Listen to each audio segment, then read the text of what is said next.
Thank you, Mr. Chair.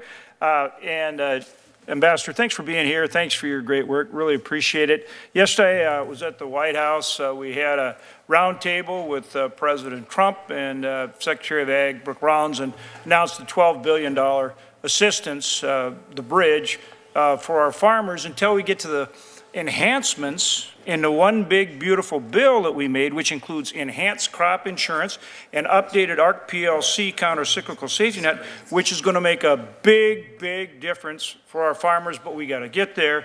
And again, President Trump and Secretary Rollins stepped up and provided that bridge. That sends not only a really important message to our farmers, but it sends a really important message to China that they're not going to put pressure on us by going after our farmers.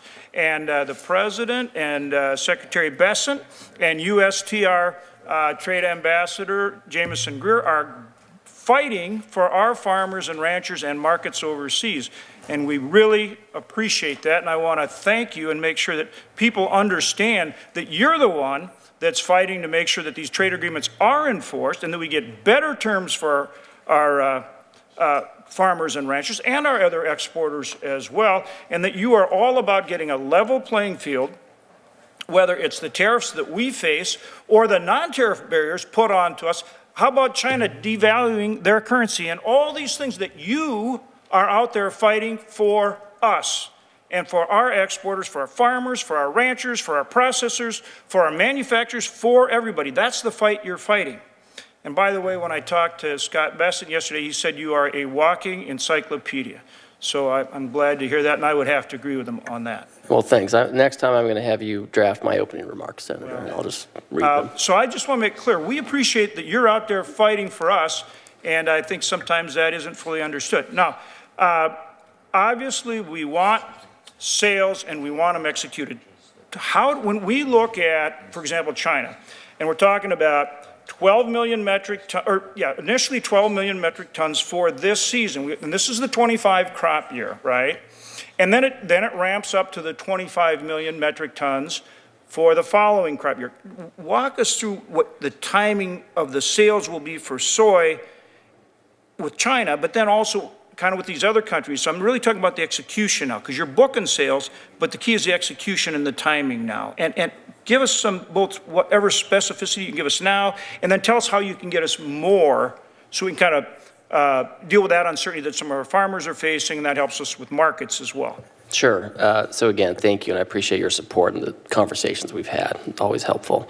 With China, it's 12 million metric tons through the rest of this growing season, right, which tends to end in February or March, kind of depending on those sales.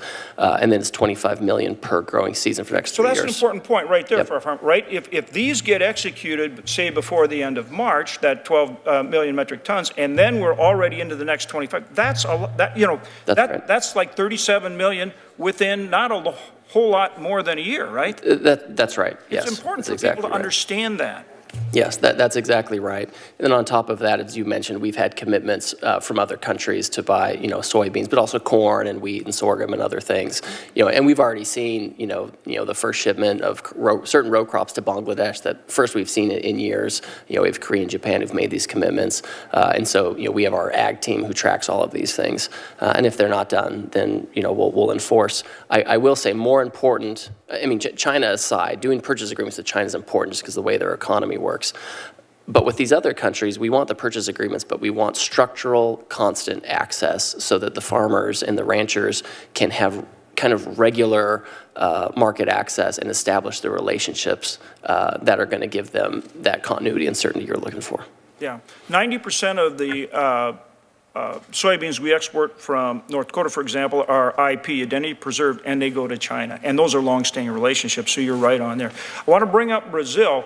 We hear about beef and other things, but for example, Brazil is dumping sugar over quota into our market. They have forced sugar prices for our producers down 42%. 42%, okay? But if you go in the store, it's flat.